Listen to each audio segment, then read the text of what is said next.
What's going on, everyone? Welcome to The Lob. I'm one of your hosts, Max Campadolorto, and I'm also with my co-hosts. Hey everyone, I'm Grace Edwards. I'm Kolten Klein. Kobe Blackwell. And today we are bringing you our 2020 NBA first round mock draft. Coming in with the number one pick, we have Minnesota choosing Anthony Edwards from Georgia. And that's the smartest pick for them, I think, because he fits perfectly right in their core they have right now. He can play right alongside D'Angelo Russell. He can score when Karl Anthony Towns can't, and I think he just fills a void in their team that, like, LaMelo Ball wouldn't fill.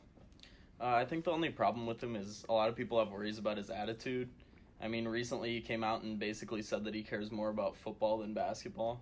So there's obviously questions of that alongside Karl Anthony Towns and D'Angelo Russell, who've had similar worries. Yeah, definitely. There definitely raises concerns with that, but like it kind of puts the T-Wolves in a tough position because if they do pass up on Edwards and he ends up being what he looked like in college, then that'd be I'll look back on as a bad draft pick, but it kind of looks like a smart pick right now, or a safe pick, the conservative pick right now. Right, obviously has a ton of upside compared to a lot of the other guys. Yeah, I think it's more specifically because of this draft, too. It's such a not star-heavy draft. You kind of just pick the best fit if you're at one with this top echelon of players. And obviously James Wiseman is not a fit for them with Karl Anthony Towns, and I just don't see LaMelo Ball as a perfect fit next to D'Angelo Russell. So I think Edwards is the only pick for them that makes sense. For number two, we have the Golden State Warriors choosing James Wiseman from Memphis. And I think this is a spot where the Warriors probably want to look to trade out, but there's not a lot of people with a lot of high stock in this draft, so they don't want to give enough assets that would make it worth trading out of that spot for Golden State. I think that James Wiseman can play perfectly the big man, the rebounder alongside the Splash Brothers, and just basically do everything their centers have done in their championship years, just maybe even better because he's such a phenomenal athlete. And I actually think this is not a bad pick for the Warriors because he's coming into a situation with like Curry and Clay, Draymond. He's around some winners and some proven players, so that they don't really have to ask much out of Wiseman in his first couple years. So if he could just come in, grab some boards, get a couple blocks here and there, that's all they're really asking for him in his first couple of years. So he can really develop into something because he has time. Yeah, I think that extra rest too would help him. I mean, he's obviously had the injury worries. I mean, he played 3 NCAA games last year. Yeah. I mean, I don't know. It's hard. He was the consensus number one coming out of high school. But he's never played against that high echelon competition. Right. That we just haven't seen that yet. That's why he's not the number one pick this year. The T-Wolves would probably trade out because his stock would be higher. But if James Wiseman lives up to the potential he used to have, this could be an absolute steal for the Warriors. Definitely. For number three, we think the Hornets are going to be choosing LaMelo Ball. There may be better fits for the Hornets, but they shouldn't pass up on him. He's a gifted passer with probably the best vision in the draft, and he would come in day one as an NBA-ready facilitator. His weaknesses are mostly in his defense and his efficiency in shot selection as a shooter. Ball is the definition of a boom or bust prospect. He has the potential to be one of the most versatile guards in the league, but his weaknesses could really hamper his ability to be a great NBA player. Yeah, definitely. There's so much potential and upside. It's just tough to see if that could ever be realized just from his past. He has such a weird upbringing, just like almost worse than Wiseman. We've seen him play against less competition. Like LaMelo has never played against a NBA-ready people. Like the NBL is a great league, but it's not the NBA. I'd have to say that's wrong because we didn't see how much Wiseman did we see in college? 3 games. And we saw, LaMelo Ball whole league in another. I mean, it was professional, although it's not. I think that's more than. Yeah, I think it's more than. I think more you're than right. three college games. I think we've seen a little bit more of LaMelo than Wiseman at least. I think there's a little bit less question marks. Yeah, I agree. In terms of like what we've seen, but I definitely do agree with the whole boomer bust thing, like Grace said. I mean, it's also really similar to what we saw of Lonzo coming out of college. Yeah, I mean, exactly. Huge upside and kind of disappointed so far, so it'll be hard to say, but maybe LeVar will finally get his one-on-one game with Michael Jordan after this. For number 4, we have the Bulls choosing Deni Avdija from Israel. I think Denny is unquestionably the best European prospect in this draft, and he has a lot of potential, but again, this is not a star-heavy draft. I think his peak is a very solid role player on a team, kind of does all the dirty work. He's a giant guy for a small forward. He's a full 6'9", but he plays like he's a point guard. He facilitates and he moves really well, but I just don't know if it works out in the NBA, but I think it's definitely worth the pick here for the Bulls at 4. He fits well with Kobe and Zach. The Bulls have been eyeing him for a long time, too. I'm going to cut to the chase on that and say he is going to be a bust because he averaged, 4 or 5 points in Israel. That doesn't cut it for me. It was a professional league. You're coming over to a better professional league. I don't believe in potential at that point. We saw the same thing with Dragan Bender. He averaged around the same stats when he came out of the same country, right? Yep. So I think he's another Dragan Bender, a lot of height, gonna get drafted early, and I just haven't seen enough. Yeah. The stats aren't there. Honestly. You're drafting someone in top 5 who averaged 5 points a game. Who do you think they would prefer lower down the list? Do you think maybe Toppin's a better fit? Yeah, there's a ton of players I think who would Toppin, who or he's played even in college and played well. I like that better than someone who averaged 4 or 5 points in another country. Yeah, I have no issue with drafting international players, but I like players who had some stats too to back it up. Like Luka. I mean, I know Luka's different, but he balled out in the other leagues too. I like to see that. Luka won MVP. Yeah. It could even be a reach, but I've heard them talking about even Isaac Okoro out of Auburn. I see that too. Yeah, I've heard they like him, but here's our next pick. I think at number 5, the Cavs are going to be choosing Obi Toppin from Dayton, who's the reigning College Player of the Year. So I think that this is a perfect pick for the Cavs. Obi is a giant, phenomenal offensive forward who can fill basically everything. He could fill a need for the Cavs, which is basically everything. They kind of need whatever they can get, and I think Obi is definitely the best prospect left on the board. I would love if he dropped to the Suns at 10, but if I were the Cavs GM, maybe Suns will trade up and I'd like maybe they'll make a move. I just think that the Cavs GM can't pass on Obi Toppin here at 5. I mean, that's fair to say. In my opinion, he's the best offensive player in the entire draft, but there's obviously the worries about defense, and the Cavs are already not a good defensive team. They're just not a good team. Right. They need everything. Sorry, Cleveland. Yeah. For number 6, we have the Hawks choosing Tyrese Halliburton from Iowa State, who could really be perfect playing alongside Trae Young. Yeah, no, I think he's the obvious pick there for the Hawks. They are an up-and-coming team. I'm not the biggest Trae Young guy, but I see the future. They have John Collins. They drafted, who's the guy out of Duke that they got last year? The forward out of Duke. He dropped a little bit to them, but they have forward depth. But I think definitely guard depth is what they need, and Halliburton does everything Trae Young doesn't. He's lanky. He can defend really well. He could be perfect next to him. He could be a perfect backup point guard, but I just think he fits for the Hawks. Yeah, Halliburton is somebody who, if you just watch his tape, he's just someone who just plays good basketball.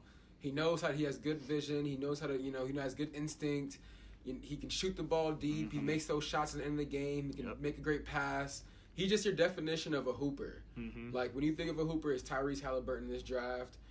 But a lot of prospects. A lot of scouts have had issues with his shot form. But I think that's something that can easily be cleaned up a little bit, and an injury. But those are those things I think that I can look over with the Hawks because he can really make it honestly an instant impact for them. Just because. I think he fills in where Trae Young lacks in that he's got length and plays defense. Yeah. I mean, those are the things that you lack with Trae Young, and you fill that instantly with Halliburton. Yep. For number 7, we have the Pistons choosing Killian Hayes from France. I'm high on Killian Hayes as a prospect. I like him. His only weakness really is his definite inconsistency from 3, but I think he's a phenomenal pick for the Pistons. Yeah, I mean, he has some of the best handle in the entire draft. I mean, he's Absolutely. definitely a guy who has that James Harden upside. Not quite, maybe, but Yeah, but the moves there, like James Harden, Right. that you can definitely tell that's whose tape he studies. But I think a more of a facilitator first, James Harden. Obviously, James Harden is a generational scoring talent Right. that's not coming out of here. But Killian Hayes has flashes of that, and he could develop into like a really solid point guard. really young. Yeah, I mean, he's young. Yeah. And that's on the Pistons timeline. They need all the time Absolutely. they can get. Yeah. So. For number 8, I think the New York Knicks could be choosing Patrick Williams from Florida State.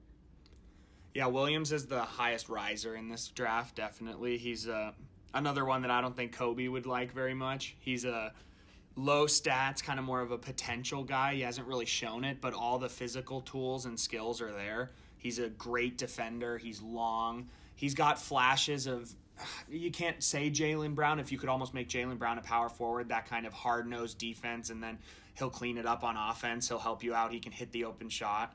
I think he's and I've heard the Knicks are high on him. So. Well, I think at this point for the Knicks, they kind of need those low floor, high ceiling guys, and just have to have one of them hit eventually. Yeah. I mean, they can't really go for low floor guys. It's not working for them. So Yeah. Because they don't have that high ceiling guy yet. Right. Yeah. Right. No. They don't really know what they have They in have RJ nothing. Barrett yet. You know they want a star, but they're not. I feel like he's the highest chance of in the future. He's got a really high upside, and he's versatile, and you can hopefully in the future, I know next year's draft is stacked. Maybe they can get their star there, but Patrick Williams is a very solid pick Right. at 8. I agree. Oh, yeah. So at number 9, the Washington Wizards are going to select Onyeka Okongwu out of USC. He's a versatile center. A lot of mock drafters have him above Wiseman. They say that he has like flashes of almost like a quicker Bam Adebayo, kind of just a cleanup guy. But I'm a big fan of Onyeka. It's a little concerning with his foot injury, just that it happened because big men and foot injuries are bad. But the Wizards are really high on him, and I think he's a great pick for them. Yeah, I mean, there's been rumors, though, that foot injury was a little bit of a ploy to get lower in the draft and not go to some people that he might not want to go to. Charlotte. So we'll see. I feel like big men have been really hit or miss in the last That's 10 true. years. Big men have just completely hit or miss. So Wizards need a big man, It's though. and they do They need a do. big With man. John so Wall they should coming take back and Bradley Beal, they don't really need a guard. They need big man help. Definitely. And honestly, that might help him a lot to be paired up with those two. And plus, You know Beal's John not Wall very can- Beal's not very happy in Washington. So hopefully, if they can bring him in, Yeah. he can perform, and that change Beal's mindset. And hopefully, he can re-sign with them. Yeah. Absolutely. For number 10, we have the Suns choosing Sadiq Bey from Villanova, who could bring some guard depth to the team. Yeah, Sadiq Bey is a solid pick for the Suns at 10. Me, Kobe, and Kolten are big Suns guys, and it's a real toss-up for us right here with Sadiq Bey or Aaron Nesmith. They're just they fill needs on our team, and I feel like it could be a toss-up there, whoever we select. Right. They're both great 3-point shooters. Something the Suns. 3-and-D works everywhere in the league, and those two guys are just perfect for the Suns. So that's the perfect pick, I think. Yeah, and the Suns, we just acquired CP3. Yep. We have Booker and Ayton, so we have 3 potential stars right there.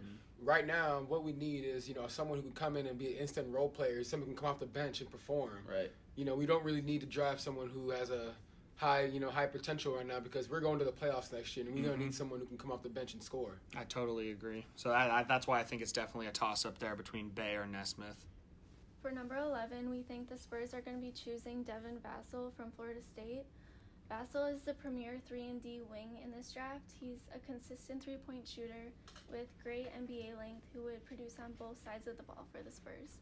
He's got a lot of potential, definitely. His stats aren't quite there. I mean, they are there, but he's a scary prospect, especially with the video that came out of him with the massive hitch behind his head shot. And I'm not a big fan, but people really love him. They think he's got the best potential as a 3-and-D player in this draft. Yeah, I've never really been a fan of Vassell. I mean, I've heard rumors of the Suns, and I could not get behind that. I mean, he averaged 8 points a game on playing the entire game at Florida State. I'm not really high on that. I love the defense. The 3 is good, but definitely the form could use some work. Yeah. At At number 12, we think the Sacramento Kings are going to choose Isaac Okoro from Auburn. Yeah, and Okoro is it's probably a toss-up between Vassell and Okoro as who's the best 3-and-D potential. I think Okoro's a very solid player. He's been falling recently. I'm not quite sure why. I don't know if the workouts didn't go very well, but in other mocks he's been falling. Yeah, recently. I was gonna say that he's someone who can go as early as like the top 8, Mm-hmm. but he can also go as late as like top 15, late as 15, Mm-hmm. because there are questions about his shooting, and if he can come and develop into that 3-and-D guy that he can look like he can, because he has a defensive potential to come in and defend somebody, but can he be more of a consistent shooter in the NBA, especially with the 3-point line is further in the NBA than it is in college. Right, and that'd be especially if Buddy Hield was to leave the Kings, which there's been rumors of, so they might need someone like him, but we'll see. Yeah. For number 13, we have the Pelicans choosing Kira Lewis from Alabama. Lewis is an athletic guard from Alabama whose lightning speed and finishing ability could really help him develop into a phenomenal lead guard.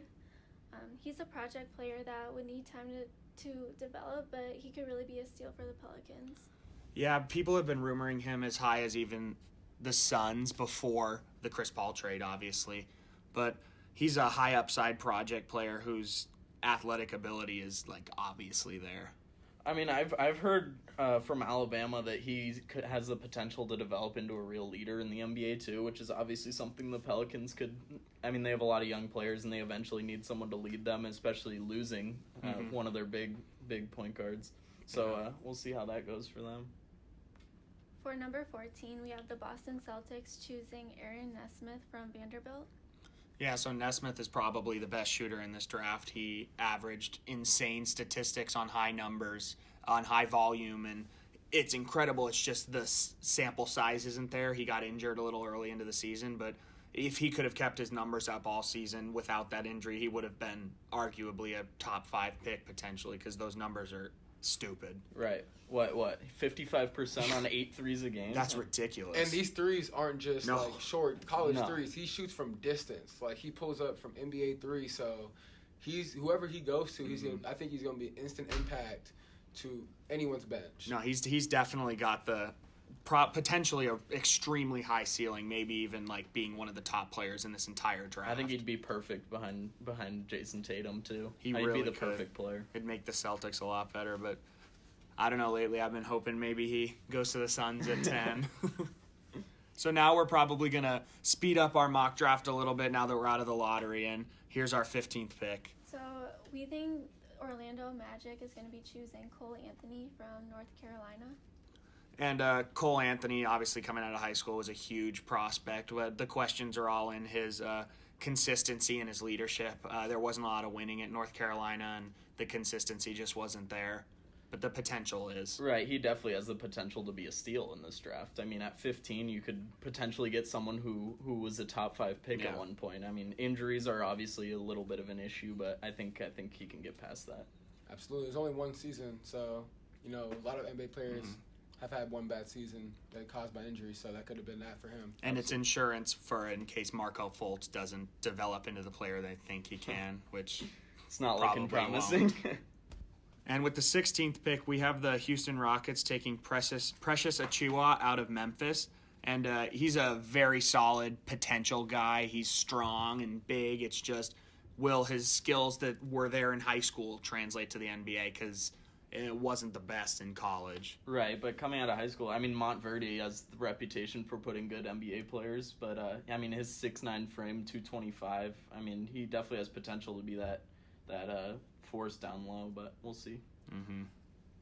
For the 17th pick, we have RJ Hampton, who he has a lot of potential to be a great player, but he still needs time to develop his overall consistency and shot.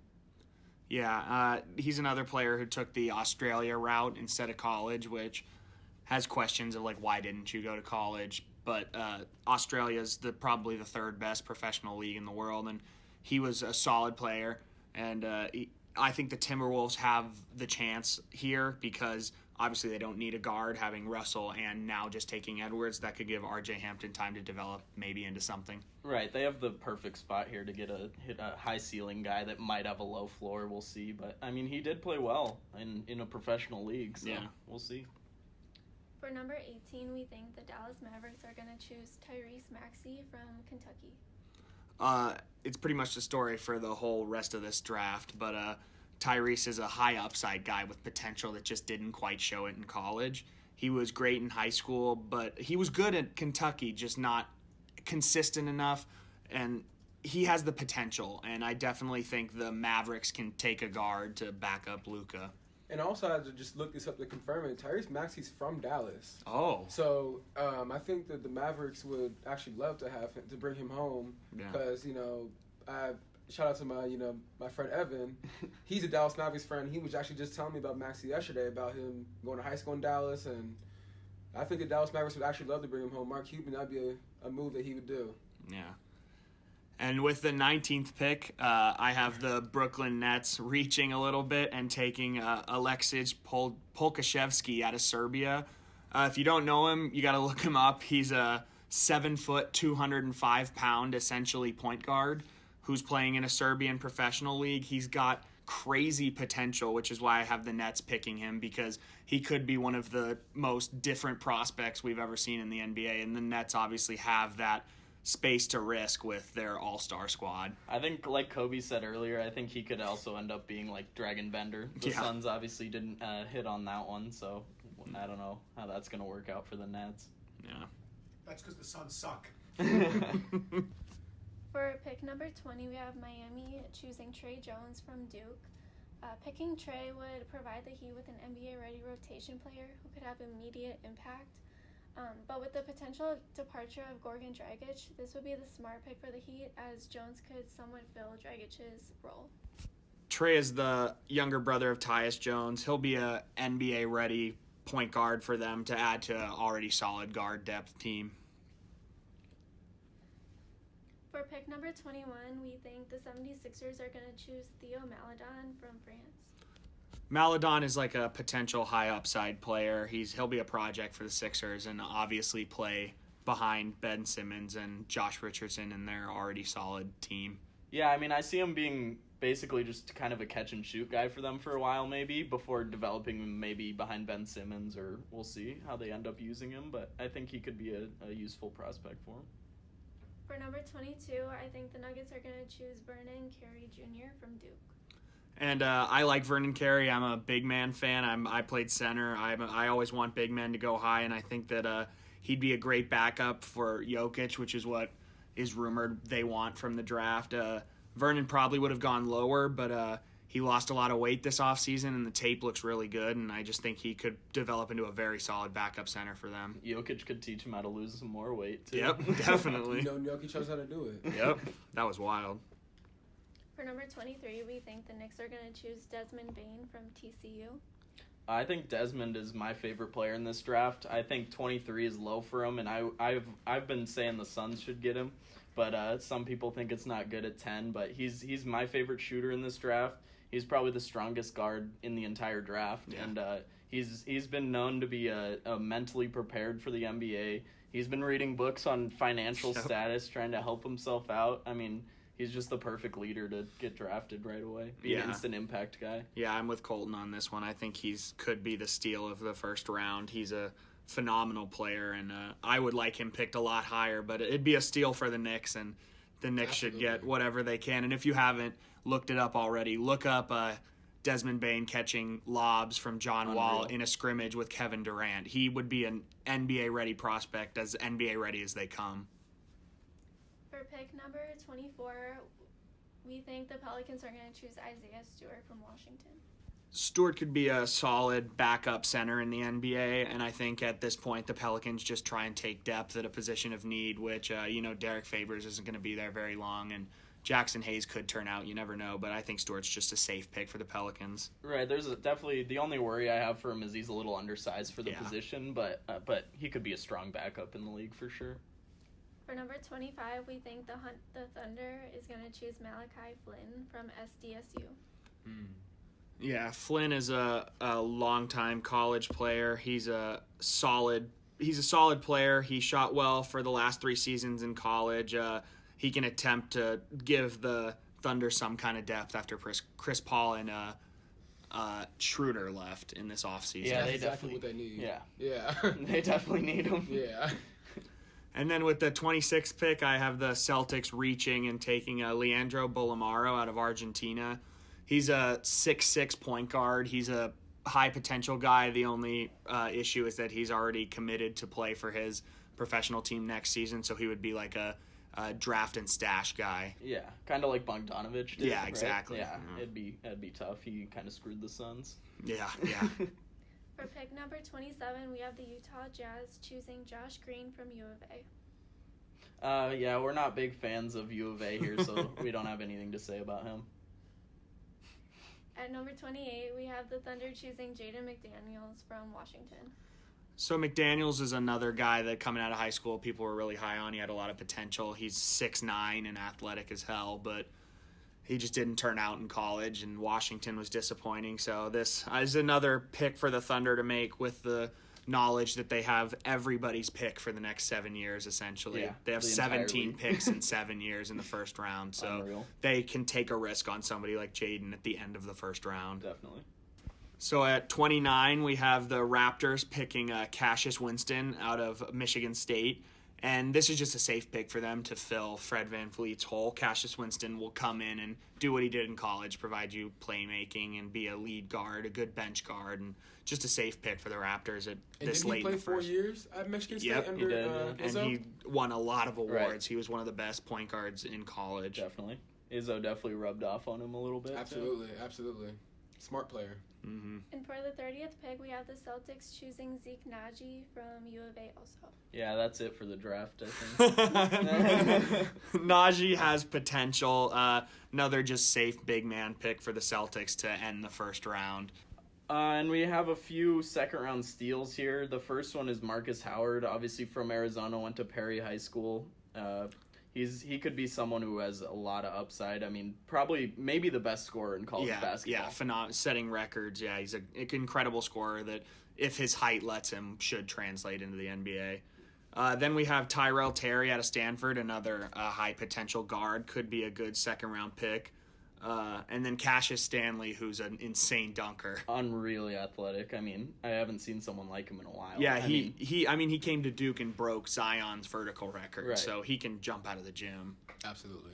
And then last we got Peyton Pritchard out of Oregon. Another 4-year guy, Yep. good shooter, good leader. I mean, not Another much else just to say about him. could be a steal. Yeah, Absolutely.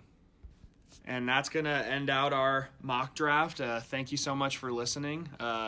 The draft is tonight at 6 p.m., so you can check and see if our picks were accurate. And thank you for listening to our podcast. Thank you, guys. Come back next time. Bye-bye.